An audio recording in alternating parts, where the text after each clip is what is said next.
Jim Parker. I was wondering about when I first met him. It's kind of weird, kind of like, when do you meet that, you know, that entity? Thank you, Jim. Appreciate it.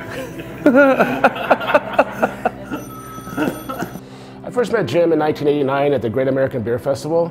There was this tradition where Bob Brewer from Anchor Brewery would always bring a quarter barrel of old foghorn barley wine and put it in his bathtub in his hotel room. So I met Jim Parker in the bathroom. I believe it was probably at Oaks Bottom when he was running that place.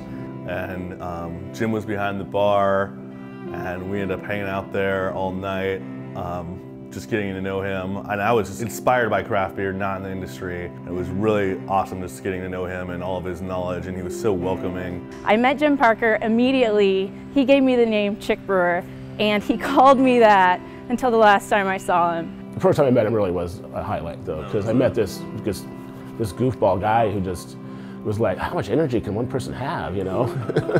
So it's pretty cool. He always wanted to make people smile. And just one of the most true and genuinely, like, real people I've ever met. Incredibly kind. I mean, he's a great guy to hang out with. Jim Parker was like the Sam Malone of Cheers, you know? Jim's personality was infectious, and he was a cheerleader for everything beer. 100% honest and genuine, and you got, you know, the first 5 minutes of knowing that guy, you knew exactly the kind of friendship you're gonna have forever. Every time I saw him, he had a new brewer to watch, a new beer that I had to drink, and a new brewery that I had to try. So he's always out to have a good time. He loved being behind a bar. I think that's where he really came to light, was just serving people beer and talking about beer and things like that. So he was an awful lot of fun. He's, you know, touched a lot of people. What didn't he do in this scene? He just wanted to do every single thing. He had so many great ideas. Yeah, the guy who actually wrote the book on brown ale. He ran Oaks Bottom with Jerry Fector, and after he got bored with that, he moved into a place called the Green Dragon. It was a great creation of community and events. I mean, I never heard of tap takeovers or meet the brewers before Jim Parker introduced him at the Green Dragon. Yeah, I mean, it was the Green Dragon was one of the first bars that kind of came in and just declared that we're going to have all these taps and we're going to rotate them. And it made it seem like a novel, how's that new in Portland, Oregon? But he really focused on really giving every brewery a chance. I think that Jim Parker and Green Dragon helped keep Portland on the track as being, you know, Beervana. He wandered in here in late 2014, early 2015, looking for a part-time bartending gig. Jim shows up to the interview in a full suit. I don't think I've ever seen Jim in a suit.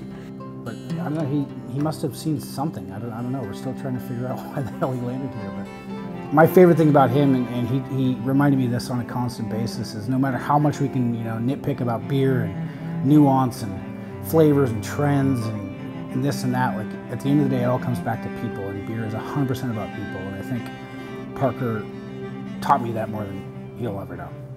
Because of the sheer number of people that Jim ushered into the industry, I think he'll have a living legacy through all of us. If you have been in craft beer for any amount of time, you probably know Jim Parker. Yeah, I mean, his impact cannot be measured in the industry. Jim's taught us how to celebrate beer, really.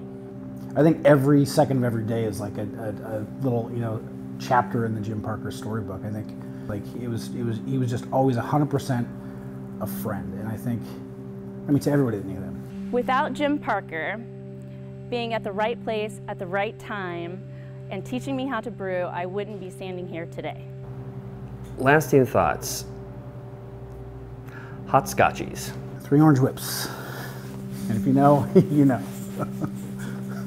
He definitely deserves his spot in the Oregon Beer Hall of Fame. You'll always remember Parker. I mean, he was 100% in the industry. That's Jim.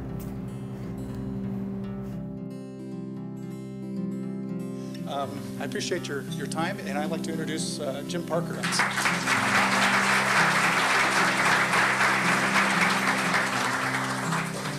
Anybody who knows me, and I do see a lot of familiar and friendly faces, it's good to be among such august company. My very first fermentation, I'm a third generation native Oregonian. My original foray into fermentation was in 6th grade. when I took some Welch's grape juice, some Fleischmann's yeast, and I heard in 6th grade chemistry or biology or science, whatever we were studying, about fermentation, and I thought that was really great. So my mother didn't help, although she did hear about it when my 6th grade basketball coach called to ask why I had brought a mason jar full of wine to my team that day to celebrate a victory. And if you'll excuse me, I'm going to open one myself. And if you guys haven't opened any, I think I would highly recommend it, because I'd like to really start my part with a toast. Be proud to be in Oregon, where we make some of the best beer in the country and in the world. And that's that.